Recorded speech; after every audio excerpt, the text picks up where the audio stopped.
Según vimos, la tasa de falla es un valor importante o una variable importante para la confección de un plan preventivo y de testeo de tecnología y también en el estudio de la inconfiabilidad humana. Ahora el planteo que hacemos es ¿qué importancia tiene la variación temporal de la tasa de falla? La que alguna vez se popularizó como la curva Banniera. Vemos en el diagrama distintas variaciones temporales de la tasa de falla. Algunas que bajan con el tiempo, otras que aumentan el tiempo, otras que son constantes en el tiempo y otras mixtas con distintas pendientes que definen distintas etapas.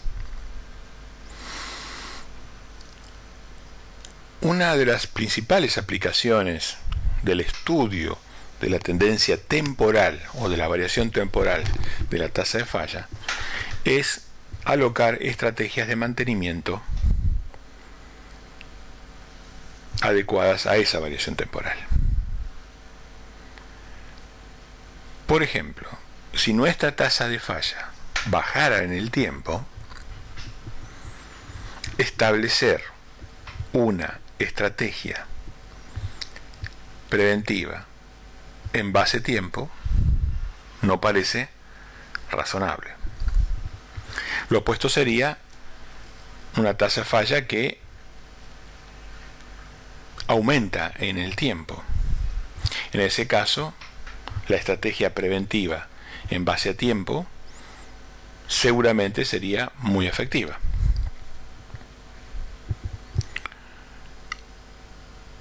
Una tecnología que tuviera tasa de falla constante respondería en forma aleatoria a la falla.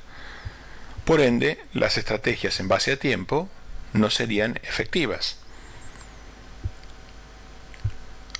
Eso da la conclusión de que el camino de desarrollar estrategias en base a la condición sería el único efectivo. Fíjense que si tenemos una tasa de falla constante, por ejemplo, supongamos una computadora industrial de altísima calidad, que podría ser representada por una tasa de falla constante dentro del periodo de vida útil del equipo, nosotros reemplazamos esa computadora por otra al cabo de 3 o 4 años, con la misma tasa de falla, y en realidad la confiabilidad no se incrementa. Inclusive si consideramos una pequeña mortalidad infantil, la confiabilidad, al ser reemplazada el equipo en base a tiempo, bajaría. Es por eso que las estrategias en base a tiempo no serían útiles en esta condición. Después tenemos en la cuarta distribución temporal, tenemos una especie de curva Banniera un poco deformada. Esta es la curva de tasa de falla más representativa de los equipos industriales que van incorporando componentes electrónicos en su nivel de control de proceso y seguridad de proceso. Cuando mezclamos los modos y mecanismos de falla y tomamos una tendencia temporal de la tasa de falla, hay altas probabilidades que dé una curva como la que se está mostrando en cuarta posición en la pantalla.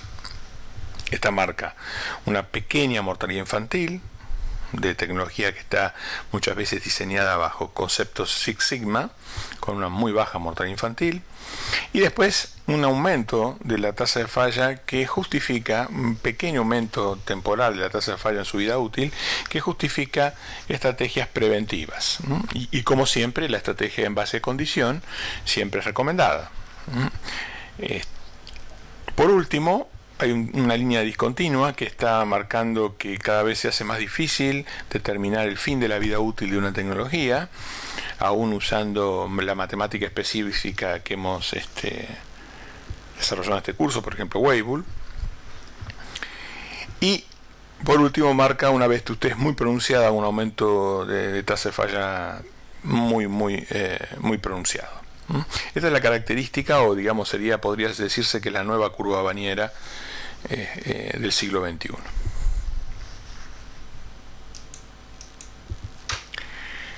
La forma de medir la tasa de falla son múltiples. En base a tiempos operativos o tiempos calendarios, en función de si queremos poner énfasis en los mecanismos de falla desarrollados con el equipo parado o funcionamiento. Pueden ser calculadas en base a bancos de datos. Puede ser segura, peligrosa o la total, detectable o no detectable, tasa de falla bajo demanda. Y en base al tiempo a la falla o entre fallas, en función de que la tecnología sea reparable o no. Ahí podemos observar una curva bañera, la curva bañera que mencionábamos recién. Y arriba de esa curva bañera, una distribución de una determinada tasa de falla, de un determinado modo y mecanismo de falla de una determinada tecnología. Con esto queremos indicar que el sistema o el plan de confiabilidad, de mantenimiento basado o de integridad basada en confiabilidad más simple que pueda existir es recabar la información de la falla, de la tasa de falla o del tiempo entre fallas, y alocar las frecuencias preventivas y predictivas, si corresponden, en función, como vimos, de la variación temporal de la tasa de falla, alocar esas en forma proporcional a esa tasa de falla. Por ejemplo, en el ejemplo se podría indicar un 70% del tiempo MTBF como el intervalo de intervención preventiva y 40% el intervalo de intervención predictiva.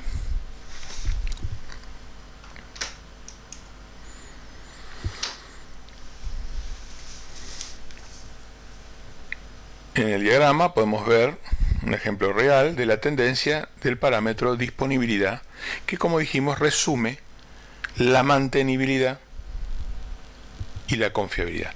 La mantenibilidad en la acepción de tiempo de reposición de falla y la confiabilidad en su acepción de cantidad de fallas por unidad de tiempo. En realidad, confiabilidad se podría expresar, mejor dicho, como la probabilidad de cero falla en un tiempo. La disponibilidad es un parámetro que resume. Como vemos, ganar disponibilidad va a depender de ganar mantenibilidad y ganar confiabilidad, y estos fenómenos generalmente son progresivos y muy graduales, con pequeñas pendientes. Normalmente no es lógico o fácil lograr resultados o cambios tipo escalón. Acá vemos los tres parámetros: la mantenibilidad, la confiabilidad, los dos representados para una flota de camiones mineros. A continuación veremos un rápido ejemplo de un estudio de confiabilidad. Para el componente en cuestión se definen los modos de falla, que serían no operar, bajo demanda para todos los mecanismos, M2 pierde al exterior o a través para todos los mecanismos, y M3 error humano. Estos modos de fallas los vamos a expresar como probabilidad de falla bajo demanda o como tasa de falla, y la confiabilidad será la suma de los tres modos. Así que los pasos a seguir en la comparación de dos tecnologías en base a confiabilidad, porque la confiabilidad también sirve en términos absolutos, pero también nos puede dar un servicio en términos relativos, o sea, permite comparaciones. Primero, determinamos el o los modos de falla y sus mecanismos de falla asociados en un determinado equipo. Segundo, para cada uno de ellos determinar el tiempo entre fallas. Tercero, calculamos la tasa de falla. 4. Asumimos un tiempo para ese cálculo. Calculamos la confiabilidad usando una determinada distribución, por ejemplo la más simple, R igual a E a la menos lambda T.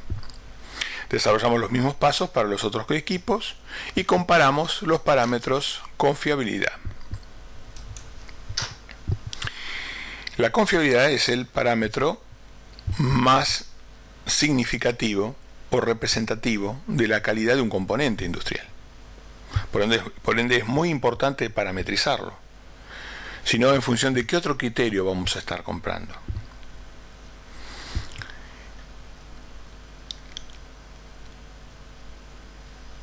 Se ha tomado un componente de seguridad de proceso altamente confiable, como son los obturadores de cañería de proceso, por ejemplo el ONIS, con operación manual y para diámetros seleccionados de 4 a 20 pulgadas. Se identifican los modos y mecanismos de falla por medio de la experiencia pasada del fabricante, según la siguiente arquitectura que vimos, 3 modos de falla.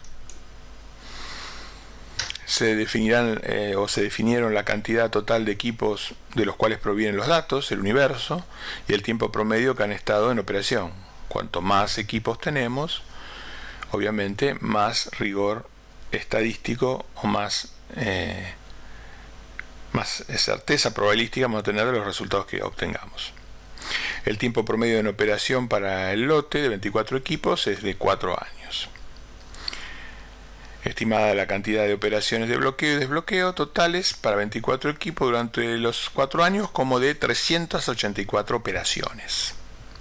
Cantidad de fallas contabilizadas bajo demanda en ese periodo, 2. Lo que me da una probabilidad de falla bajo demanda de 5 por 10 a la menos 3 en el modo de falla 1. Cantidad de pérdidas para M2 sobre 24 equipos durante los últimos 4 años, 1. Cantidad de fallas humanas en la operación de los últimos 4 años para los equipos, para los 24 equipos, ninguna. Una vez cuantificado los modos y mecanismos de falla expresados como M1 en base a probabilidad de falla de demanda, 5,2 por 10 a la menos 3, M1 como tasa de falla, 0,021 fallas al año, M2 lambda igual a 0,01 falla al año y M3 lambda igual a 0 falla al año. Eso nos da, aplicando la ecuación exponencial, una confiabilidad superior al 96%. Quiere decir que el componente tendría un parámetro, una probabilidad de 0 falla en un año de 97%. Esto es un dato característico de la calidad o representativo, el más representativo de la calidad de este componente. Si por ejemplo este dato de calidad lo ponemos en el contexto de otros componentes, veríamos por ejemplo que una válvula PCB para todos los mecanismos de falla tiene un 91% de confiabilidad y una válvula esclusa de alta calidad para todos sus modos y mecanismos de falla tiene 74%. Y ahí empezamos a hacer una referencia o una comparación entre tecnologías distintas de su parámetro más inherente de la calidad, que es la confiabilidad. O sea que el proceso de adquisición de la tasa de falla, de la confiabilidad, de la mantenibilidad, del costo del ciclo de vida, del hazard rate, que va a ser algo que veamos en la parte del programa de ingeniería de riesgo, y del riesgo, nos permite obtener un proceso decisorio sólido en la adquisición y también una operación y mantenimiento estandarizada.